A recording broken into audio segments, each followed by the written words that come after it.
প্রতিদিন বাসায় এক রুটি ভাজি নাস্তা, বাচ্চারা বিরক্ত, হাজব্যান্ড বিরক্ত। ভাবছেন কি করবেন? অথবা হাজব্যান্ডকে ডায়েট করাবেন ভাবছেন?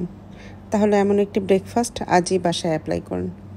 আমি এখানে প্রথমে 2টি ডিম ভেঙে নিয়েছি, সামান্য ভেঙে ভালো করে ফেটে নিয়েছি লবণ আর একটু ব্ল্যাক পেপার দিয়ে। তারপর চুলায় প্যান বসিয়ে প্যানে সামান্য বাটার দিয়ে ওখানে আমি মাশরুম কুচি আর পেঁয়াজ কুচি একটু লবণ এবং ব্ল্যাক পেপার দিয়ে সতে করে নিয়েছি। যখন এটা একটু নরম হয়ে যাবে তখন আমি একটু নরম করে একটু ভালো করে একটু ভেজে নিয়েছি। একটু নরম হওয়ার পরে তারপরে এখানে আমি একটু কাঁচামরিচ কুচি দিয়েছি।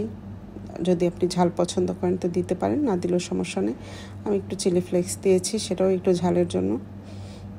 তারপরে ক্যাপসিকাম, টমেটো কুচি দিয়েছি। তারপরে একটু সটে করে এটাকে ব্যাজিল দিয়েছি একটু হার্বস হিসাবে। আপনার চাইলে হার্বস দিতে পারেন ঘরে থাকা, অথবা না থাকলেও না দিলেও সমস্যা নেই। তবে এগুলো দিলে একটা সুন্দর ফ্লেভার আসে, ভালো লাগে। তারপর নামিয়ে ফেলুন। আবার ওই প্যানেই সামান্য বাটার দিয়ে দিন। বাটারটা গরম হলে ফেটানো ডিমটা দিয়ে দিন, ভালো করে সুন্দর করে ছড়িয়ে দিন। এক পাশ ভালো করে হয়ে গেলে তারপর উল্টে দিন।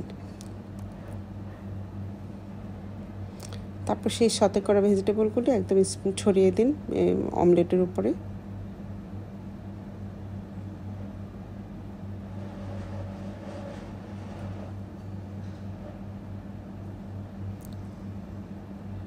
তারপর নিজের পছন্দ মতো এখানে যে কোনো রকম বাসায় থাকা, আমার বাসায় এগুলো চিজ ছিল, আমি 2-3 রকমের চিজ ব্যবহার করেছি। আপনারা চাইলে চিজটা দিলে, যেহেতু আমার বাচ্চারা খাবে আমি বেটার টেস্টের জন্য একটু চিজ দিয়েছি, একটু ইটালিয়ান হার্বস দিয়েছি, একটু মোজারেলা দিয়েছি। চাইলে দিতে পারেন, অথবা যদি আপনার ডায়েটের চিন্তা থাকে তাহলে আপনি না দিলেও সমস্যা নেই। তারপরে এটাকে ভাজ করে নামিয়ে ফেলেছি। আমি এখানে সাথে একটু ব্রেড যেহেতু বাচ্চার ব্রেকফাস্ট, একটু বাটারে ব্রেড টোস্ট করে দিয়েছি। ভালো লাগবে আশা করি।